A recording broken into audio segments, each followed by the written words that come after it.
Hey, Waffle Gang, I do hope you're well. My name is Mark, and today we're checking out some more relationship stories. And if you do love a Reddit story, why not consider hitting that like, subscribe, maybe that notification bell too. Let's crack on with today's first story, which comes from Am I the A-hole Point Hoarder, and says, Am I the A-hole for not telling my husband about all my reward points cards? I, 29 female, have been married to my husband, 30 male, for 9 years. I'm a stay-at-home mum with 4 beautiful children, 8, 6, 4 and 2. My husband makes $150k plus a year, but decides where every dollar and cent goes.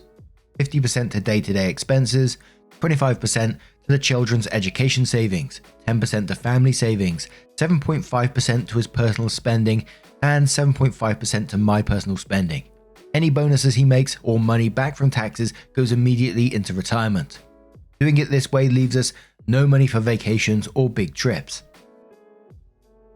Since we got married and moved in with each other, I have been completely responsible for all the shopping, whether it's clothes, groceries, furniture, or whatever else. I learned very early on, with the help of my mum, how to coupon clip and how to use points to their maximum potential. I usually get 2 or 3 different reward points and save 10 to 25% per transaction I do. My husband only knew about the coupon clipping, not the reward points. For the past 5 years, I've been going on a girls' trip with my family every year.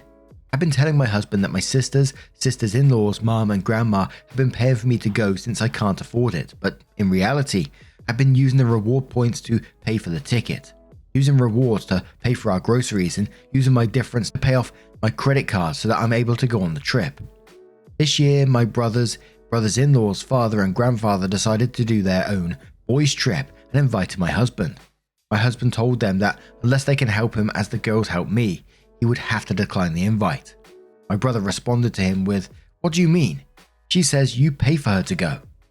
My husband confronted me about the situation, and I confessed to him about what I've been doing. He was extremely hurt, saying that with all these points, we could have done a lot more as a family, rather than just one person hoarding them all to themselves. And if I set him up with his own credit cards to get even more points, it would have been a lot easier for us to do big family vacations. My entire family have been calling me selfish and a jerk for not being more open about the points, but I feel that I worked very hard to get the point levels that I've gotten to, and that making them more open for use would burn through them quickly and not allow them to be used for bigger things. Am I the a-hole? And someone asked for some more info on this one, so Left Car says, info. What have you done in the last 9 years to address this problem in some way other than lying? Does your husband alone decide where every cent goes? Have you talked about budgeting for a trip? Do you get a say in the budget? OP responds saying, we have talked about budgeting for a trip before, but he said not yet. He wants to retire young, give our children the best education they can, and get a bigger and nicer place. With his current plan, he can retire at 50. Everything will be paid off and our kids will have around 200k for their education. Elines replies to that and says, but it should not be entirely up to him how every penny is spent. He's the breadwinner, but only because you take care of the children and everything at home. You should also have a say in economic decisions. You should not accept that he just says not yet. You both should be open to a compromise. Maybe not do a trip every year, but every other year, or cheaper trips for example. You should not have lied or went behind his back, but on the other hand, he seems to not respect your opinion and steamroll all over you.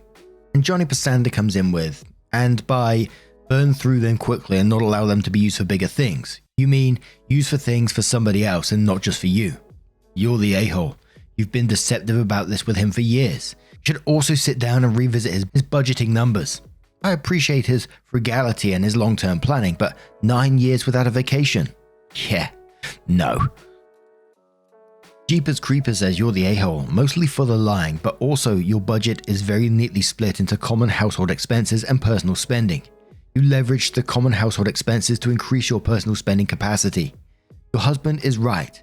The points earned on using the cards for day-to-day expenses and, if they were, for kids' education, should have been used for the benefit of the family. Alliteracy says, in quotes, 7.5% to his personal spending and 7.5% to my personal spending, then goes on to say, so in this rare scenario of a stay-at-home mum actually getting an even fair split of all the income, you've been secretly utilizing what would have been joint money to go on trips without your husband, and lying about how it's paid for to everyone. Clearly, he's capable of budgeting and saving, so saving points for something big would have been seemingly been fine. You're the a-hole. From this end, you appear to be a selfish lying manipulator. And one more comment from Kindly Delicious, who says you're the a-hole. 1. You get the same amount of spending money as he does. He's not penalizing you for being a stay-at-home mum. 2. Those points are earned with joint funds, like family grocery money. 3. You lie to your husband. You are using earnings from joint funds for your personal and selfish ends. Now, if you weren't getting such a fair split of funds, I might say, yeah, makes sense, do that for yourself. And he's right, those points could have been put towards a family trip. And there was a few people in the comments pointing out, 7.5% on personal spending, you could potentially save money for a vacation out of that. And then OP comments on something else, just the last comment from OP, which says, we go camping, but we don't see that as a vacation. And then quotes, what else do you not see as a vacation? OP says, that is it. Our camping trips are usually on Crown land. The spot is essentially free, or using a family member's trailer on a permanent spot. We don't ever leave the province or stay anywhere else besides the camping spot.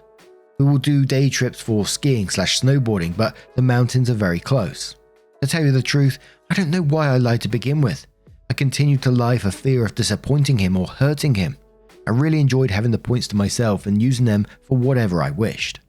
So then OP comes in with a full update and says, I wanted to clarify some things before I get to the actual update. Yes, married young. It is a common practice in my religion. We have known each other and have gone to the same church since we were 10.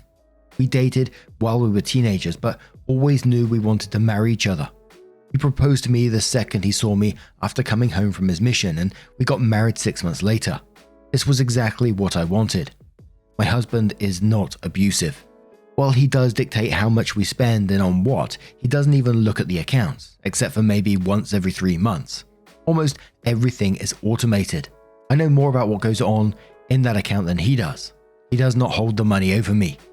He's one of the sweetest, most caring, loving individuals I've ever met. He regularly volunteers for the community and our church, helps out regularly around the house, makes sure to spend time with each of our children, and makes sure I feel loved and wanted. Me being a stay-at-home is not free childcare. I'm taking the time to watch over my own children.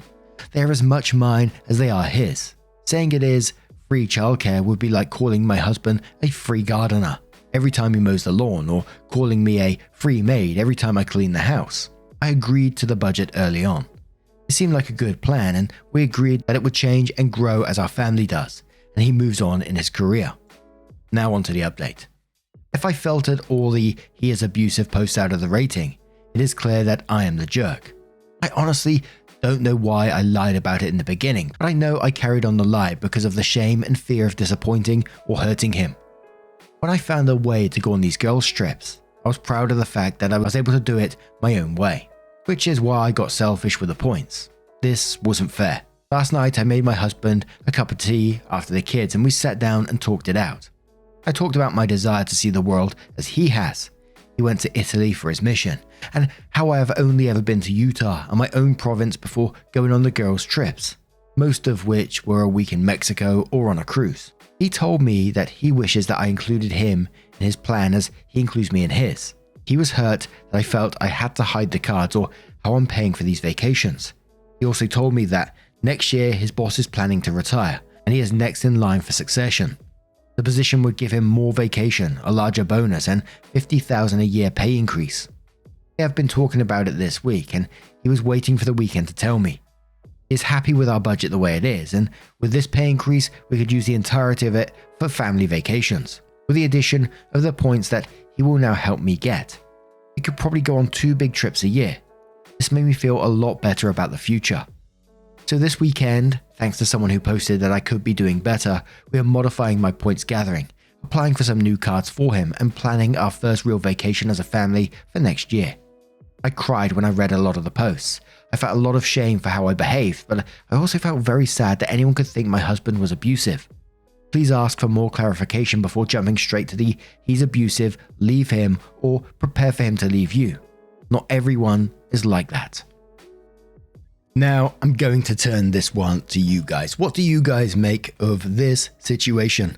Let me know your thoughts down in the comments below, and let's move on to another story. And our next story comes from BothAd7165 and says, am I the a-hole for moving out of the apartment my parents bought for me after they made me let my brother live there? They did not buy it specifically for me, I just didn't know how to phrase it better. When I got into university, my parents purchased an apartment close to the campus so that I could live my way without having to deal with other people. I'm not social, and I could be best described as either a misanthropist or curmudgeonly. It was great for 2 years, and I came out of my shell a little. I met other people like me and discovered that, unlike high school, university isn't hell. I even met a guy. We both work at the campus store. My little brother graduated last year and got into the same school. Rather than stay in the dorms, he convinced my parents to let him move in with me. Well, they own it, so I had no say. I lasted 1 semester. Since he had an off-campus residence, my apartment became party central. I asked my parents to make him stop after talking to him didn't work. They said to loosen up. I think they know how to change my personality. I talked to the university and was able to snag a rare single room in the mature student dorm. I didn't have a lot of stuff, so when we went home for Christmas, I took what was really important to me. My boyfriend, first one ever by the way, looks at me all social now, cleaned out my room and moved my stuff to student housing for me. When we drove back after New Year's, I dropped off my brother and then went to my new place. It isn't perfect, but it is pretty sweet. My parents called me and asked where I was. My brother had let them know that I wasn't in the apartment. I told them where I was and why I was there. They were upset that they spent all that money to help me, and I did not appreciate it. I said I did, until they stuck me with my brother. Without me there, he is having a blast. Good for him. He's also missing a lot of classes and has been fined for noise complaints by the condo board. But that's not my problem. My parents are asking me to please move back in because my brother is in danger of being put on academic probation. I asked if I was allowed to bar him from having parties and stuff. He was part of the conversation and was upset that I was asking to be put in charge of him. My parents said he was allowed some freedom and that as his big sister, I should look out for him and not let him fail. I thanked them for the opportunity but declined, and he recently had a party that the cops had to shut down. My parents are considering selling the apartment, but it's kind of a crappy market right now, I guess.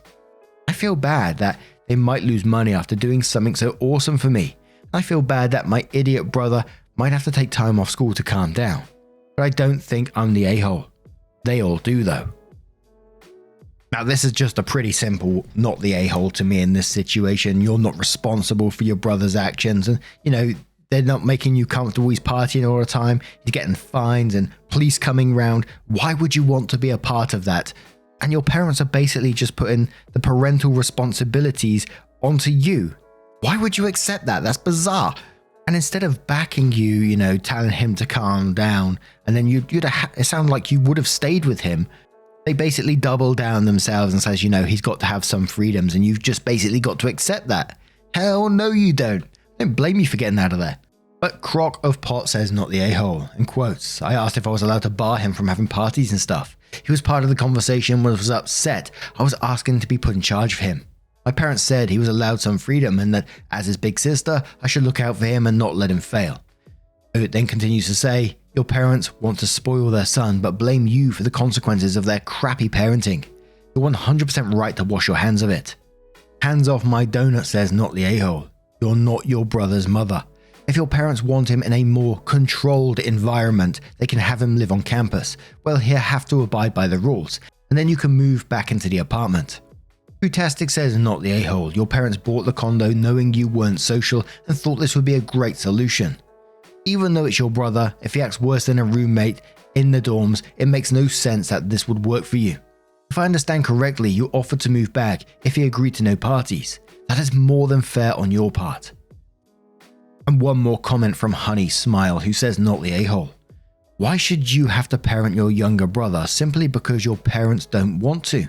They would rather you live with him and clean up his mess than enforce some sort of boundaries or consequences on his behavior and ensure you both have an environment where you can thrive. Also, the condo was likely an investment for them. Usually when this happens, parents save money by buying a place near campus for their kid instead of having them live on campus or rent, and they can make a decent return on investment when they sell it, or keep it and use it as an investment property. Just to say, it likely wasn't a 100% altruistic move on their part. Now, I'm going to turn this one to you guys. What do you guys make of this situation? I thought OP was being, like the one comment said, absolutely more than fair. They was prepared to go back if, brother basically calmed down. But the parents keep enabling that behavior, so what's OP to do? Let me know your thoughts down in the comments below, and let's move on to another story. And our next little story comes from Nando's is not cheeky and says, am I the a-hole for invading someone's personal space? It says, not a serious or life-altering situation. For context, I, 33 female, live in the UK. We have quiet sections on trains, and I booked my ticket specifically so I could do work on a table in the quiet section on my laptop. My friend Leah, 34 female, sat opposite me. A man, 40/50s, was sat next to me. And about 15 minutes into the journey, starts watching Friends out loud on his iPad. I put my headphones in, but it was loud enough that I could still hear it. My friend and the person sat next to her were just giving him dirty looks, but he was oblivious and munching away on a sandwich. So I said, excuse me, would you mind turning that down just a little bit, please? He said no. Literally one word, no. And I mentioned that it was the quiet section of the train, and he laughed at me and said, are you going to go and tell on me? It was so bizarre and annoying, but my friend just gestured for me to stay calm and leave it. So I closed my laptop and started watching with him and commenting. Oh my god, I love this bit. Watch the next part, it's so funny. Oh, is this the one where X happens? I'm not a massive Friends fan, but I know enough to get by. He didn't respond, just kept giving me irritated looks, but I kept going. He moved the iPad from the table to his lap, without turning the volume lower at any point. So I just carried on peering over his shoulder and commenting. He finally slammed the iPad case shut, grabbed his backpack and walked off, presumably to find another seat on the train. I opened my laptop and carried on working. After we got off, Leah said I should have just left it and not reacted to him. But it was a 4-hour journey and I had a lot to do. I paid extra to get a table seat, that too in the quiet section. She said I could have offered him my headphones. Maybe if they were over ear, but they're in ear and he's a stranger, so no. She said I kind of invaded his personal space. I didn't touch him or move from the confines of my seat at any point, and she was like no, but watching someone's iPad is an a-hole move. We're not in a fight, just a light-hearted debate on whether or not I'm the a-hole here for how I went about it. Absolutely not the a-hole to me. I love that. He was just being absolutely bloody rude in that situation. There was no way about it. Hypothetical, he opened his laptop, he was playing it out loud, you got annoyed, you asked him politely, please could you turn that down? He could have went, oh yeah, I'm really sorry, I'll do that right now. Really sorry about that. Even though he would have already known it's a quiet section of the train and all that good stuff.